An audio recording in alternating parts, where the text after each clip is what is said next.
Fala, minha nação tricolor, sejam bem-vindos a mais um vídeo aqui no canal Meu Bahia, mais um vídeo nesse sábado pra gente continuar falando sobre o Bahia. Agora eu quero falar um pouco mais sobre a partida que vai acontecer na próxima semana, quarta-feira, Bahia e Fortaleza se enfrentando na Arena Fonte Nova, valendo vaga nas semifinais da Copa do Nordeste. A gente vai falar um pouco mais da preparação do time para esse jogo, provável escalação também, já começar a esboçar aqui quem deve ser os 11 iniciais para essa partida. Vamos falar também sobre o mercado de transferências, falar sobre o atacante Pedro. Eu trouxe um vídeo aqui no canal falando sobre a situação do camisa 9 do Flamengo, que ele tá praticamente no mercado, que tá esperando, o Flamengo tá esperando uma boa oferta, e aí choveu comentários, né, de todos os tipos, falando bem, falando mal, falando sobre possibilidades, por que o Bahia não contrata, e além de explicar porquê que o Bahia não pode fazer esse tipo de investimento, e além, claro, de passar informação referente a essa situação, eu quero também passar informações sobre outras questões financeiras, para que você, torcedor, também consiga entender um pouco mais de como funciona o Bahia dentro do mercado, como é que tá imaginando o time para esse mercado agora de julho de 2025, tá bom, meu povo? Já conto muito com o teu like no início do vídeo, para você poder ajudar o canal aqui também, o nome do Esporte Clube Bahia. Conto muito também com a tua participação nos comentários. É muito importante que você, torcedor, dê sua opinião aqui sobre os assuntos que a gente vai tratar ao longo do vídeo. Também não se esquece de se inscrever, confere se você está inscrito. Se não estiver, clica no botão de se inscrever para ajudar a gente a chegar a 20 mil inscritos. E você também, torcedor, não perder nenhum conteúdo. Meu nome é José Victor, para quem ainda não me conhece, sou produtor de conteúdo aqui do Meu Bahia e também estudante de jornalismo. E vamos começar esse vídeo para a gente não perder tempo falando sobre a partida de quarta-feira contra a equipe do Fortaleza. Bahia fez um jogo treino no início do final de semana contra a seleção de Simões Filho, um jogo contra um time amador, mas mesmo para se preparar, o Bahia está fazendo uma intertemporada,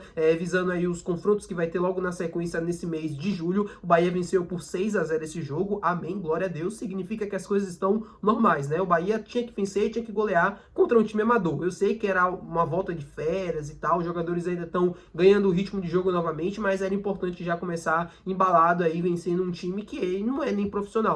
E nesse jogo, né, o Luciano Rodrigues acabou marcando um gol. O Luciano, que vive uma fase em jogos oficiais, não marca desde o jogo contra a equipe do Ceará pela Copa do Nordeste. Se eu não me engano, esse jogo foi em março ou foi em abril. Já tem muito tempo que ele não balança as redes em jogos oficiais e ele tá buscando esse gol, pediu para jogar de ponta, e nesse jogo treino, né, que o Bahia fez contra a seleção de Simões Filho, ele atuou como ponta. Então é um indicativo de que ele vai passar a ter mais minutos jogando como ponta. E aí eu tô muito curioso para saber se, por exemplo, nesse jogo contra o Fortaleza, se ele vai ganhar a vaga do Ademir, se ele pode ganhar a vaga do Eric Pulga. Eu acredito que não, né? O ataque deve ser o Eric Pulga, o William José, e aí Ademir, pode ser o Cauli, também pode ser o Luciano Rodrigues. Tô muito curioso para ver como o Rogério vai funcionar, como é que vai funcionar esse novo posicionamento do Lute, como é que ele vai escalar esse time visando esse confronto que a gente vai ter muito importante ao longo da semana. Também tem outras várias possibilidades, o próprio Michel Araújo, que também balançou as redes nesse jogo treino que o Bahia fez, onde venceu a equipe do Simões Filho, né, por 6-0.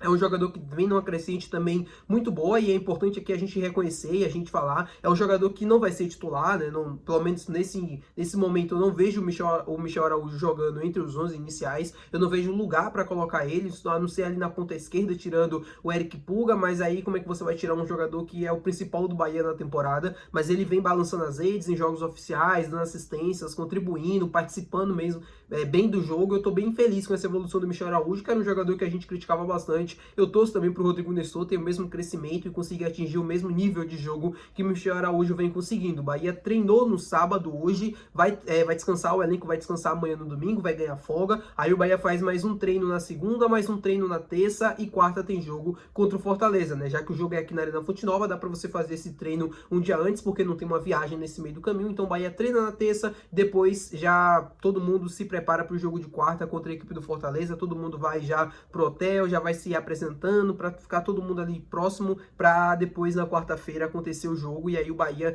graças a Deus, assim, com fé em Deus, conseguir essa classificação para as semifinais. É um jogo muito importante, muito importante. O torcedor não consegue às vezes ter a dimensão exata, mas é um jogo que o Bahia precisa vencer, é um jogo que o Bahia precisa jogar bem, é um clássico nordestino, é muito importante frisar isso aqui. Não é um rival ali da cidade, como o Vitória é, por exemplo, mas é um rival regional. A gente precisa vencer o Fortaleza. Eu tô com esse pensamento mesmo positivo de tentar motivar vocês, torcedores, e também motivar ali o elenco em si. É um jogo importante. O Bahia precisa entrar bem, precisa entrar focado, focado, mesmo sendo essa volta de férias, mas é um jogo importante no calendário pra gente conseguir chegar nas semifinais, depois final e aí sonhar com esse pentacampeonato. Provavelmente o time titular, Marcos Felipe deve ser o goleiro titular, deve ser mantido, aí na lateral direito Gilberto, eu acredito que deva ganhar mais uma vez a vaga do lugar do Santiago Arias. Da zaga a gente pode ter ali o Gabriel Xavier podendo aparecer pelo lado direito, ou a manutenção do David Duarte, os dois ainda estão em disputa ali pela posição, na lateral esquerda não, na zaga pelo lado esquerdo Santiago Mingo, aí Luciano Juba, meio de campo que a gente já conhece, tradicional com Carlos Alexandre, Jean Lucas, Everton Ribeiro, e aí a gente tem essa dúvida, né, pode ser jogando com o Cauli na ponta direita, pode ser com o Lúcio Rodrigues, ou até mesmo pode ser o Ademir, a gente não sabe como é que vai funcionar, e aí no ataque o William José e Eric Puga, esses dois pelo menos estão garantidos. Vamos falar agora sobre o mercado de transferências, meu povo. Quero falar com vocês sobre a situação do atacante Pedro do Flamengo, camisa 9, jogador que ganhou muito destaque na mídia essa semana, porque uma informação, né, de que o Flamengo estaria disposto a vender o Pedro no início do ano que vem, caso recebesse uma boa oferta. E aí, obviamente, a gente aqui, torcedor do Bahia, já começa a criar uma expectativazinha, mesmo que pequena, mesmo sabendo que a chance é muito difícil. Por que o Bahia não contrata o Pedro? Por que o Bahia não vai atrás do Pedro? E aí eu fiz um vídeo falando sobre essa situação, falei, ó, gente, o Pedro tal, essa é a situação dele, sobre o Bahia a situação é tal. Muita gente não conseguiu compreender, então por isso que eu tô fazendo um vídeo novamente falando sobre isso, mas também querendo explicar algumas coisas financeiras aqui do Bahia para vocês entenderem. O Bahia não vai fazer um movimento de quase 100 milhões, quase não, mais de 100 milhões de reais por um jogador que tá prestes a completar 29, 30 anos de idade. Esqueçam esse tipo de movimento dentro do Bahia SAF, pelo menos nesse momento agora. O Pedro é um atacante nível A, classe A, um cara muito bom, é um atacante muito bom. Só que para 29 anos de idade, um investimento de mais de 100 milhões de reais, é muito difícil uma equipe brasileira fazer esse tipo de movimento, porque não vai ter retorno, minha gente. É meio que lúcido, é meio que lógico, né, para entender o porquê que o Bahia não faz esse tipo de movimento. Você contrata um cara por mais de 100 milhões, ele com 29 anos de idade, faz um contrato de 3 a 4 anos, mais ou menos ali, ele vai chegar quase no final, com 3 anos, você vai tentar vender esse jogador com mais de 30 anos de idade. Vocês acham que o Bahia vai conseguir esse retorno de mais de 100 milhões? Dificilmente vai acontecer. Talvez você consiga vender ele por 60, por 50 milhões, dependendo do clube, dependendo do momento também que ele esteja vivendo, mas é muito difícil de imaginar isso acontecer. Se o Pedro tivesse livre no mercado, se fosse um jogador, assim como o Everton Ribeiro, como chegou, né, um jogador livre, procurando uma outra equipe, procurando um outro projeto, aí sim, com toda a certeza do mundo, era um jogador que o Cadu Santoro iria atrás assim que ele soubesse da situação. Mas um jogador que está ainda refém ali a um contrato, que é o Pedro, no caso do Pedro, né, com o Flamengo, mais de 100 milhões de reais, dificilmente vai acontecer. Eu sei que é o sonho do torcedor, eu sei que é esse anseio por grandes contratações, por grandes reforços, né, o Bahia tirando um jogador do Flamengo, um jogador que é muito bem avaliado no Brasil e no mundo também, só que ainda não é um movimento para nossa realidade. A verdade é essa. Eu sei que o torcedor fica chateado, às vezes o torcedor nem entende o que eu quero dizer. Óbvio que eu quero que o Pedro seja contratado, óbvio que eu quero esse tipo de jogador por aqui, mas é muito difícil imaginar que esse tipo de movimento aconteça, porque é um movimento que tem muitos contras no caminho, né? Você pagar 100 milhões de reais, um jogador de quase 30 anos de idade, o Bahia não faz esse tipo de investimento porque não é do perfil da SAF do Bahia. Talvez outras SAFs possam fazer esse tipo de movimento. O Botafogo, por exemplo, não duvido nada que faria esse tipo de movimento, porque é um jogador que, assim, muda a patamar de qualquer clube. Só que a SAF do Bahia, ela é completamente diferente da do Botafogo. É uma SAF mais responsável financeiramente. Se é que a do Botafogo, assim, eu posso chamar de responsável. Cada um faz do jeito que acha melhor.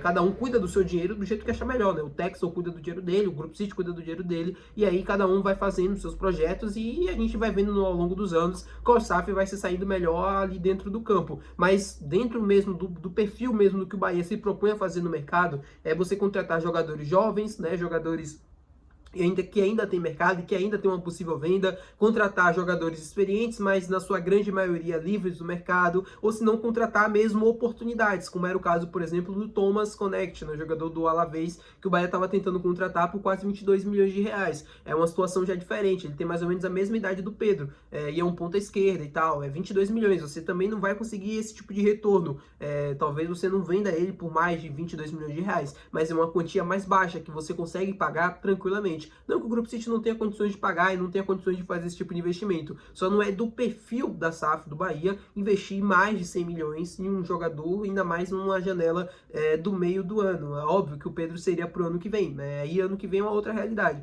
Mas se o Bahia, por exemplo, tentar contratar o Anderson Talisca, já vai ser um investimento que o clube vai fazer em vencimentos salariais e tal, então dificilmente vai conseguir. Tá bom, meu povo? Muito obrigado por você ter assistido esse vídeo até o final, muito obrigado pela sua companhia de sempre, de todos os dias, para quem assiste aqui o canal sempre, estou muito feliz, estou muito grato com isso. Até o próximo vídeo, valeu, tchau!